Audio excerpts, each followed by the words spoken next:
अस्सलाम वालेकुम, मेरा नाम है ज़ूर बख्श। आप देख रहे हैं हमारा YouTube channel Shershah Landa market. आज की वीडियो है पोलो प्रिंट पजामे की और साफ़ सुथरा कलरफुल बेहतरीन माल है। अमेरिकन जोन पैकिंग का ये माल होता है। 45 किलो का बंडल निहायत ही मुनासिब रेट में माल आप साथ साथ देखते हो।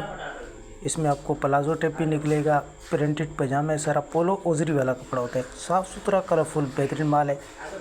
तो माल आप साथ साथ देखते हो, सारा कलरफुल माल है। इसमें सादा नहीं होता है, सादे की तादाद नाप के बराबर होती है।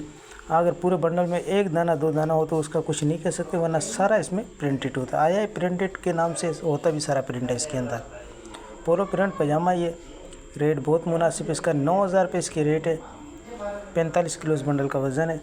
पेमेंट हमारी एडवांस है, जेज कैश, इजी पैसा, मीज़ान बैंक के थ्रू। डिलीवरी चार्जेस आप लोगों के होते हैं, चाहे यहाँ से हमारी प्रोडक्ट के हों चाहे हमारी प्रोडक्ट से आपके अपने शेयर के हों, दोनों आपको पे करने होते हैं।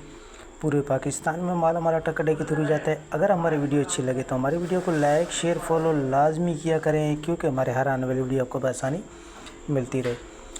बंद बंडल है, बंद बंडल जैसे आपको दिखाया जा रहा है इसी तरीके से आपको बंद बंडल दिया जाएगा। 19-20 की आपको लाजमी गुंजाइश रखनी चाहिए। पोलो प्रिंटेड पजामे, रेट बहुत मुनासिब है। 9,000 रुपये इसके रेट है। एक बंडल का आप ऑर्डर कर सकते हो। साफ़ सुथरा कलरफुल माल है। जिन भाइयों को ऑर्डर करना है फटाफट ऑर्डर करें। ऑर्डर करने के लिए व्हाट्सएप पर रब्ता करना है। व्हाट्सएप नंबर स्क्रीन पर शो हो रहा है, इस पर आप रब्ता करके अपना ऑर्डर आसानी बुक करवा सकते हो। माल के वाले से आप लोगों को आइडिया हो गया होगा। अस्सलाम वालेकुम।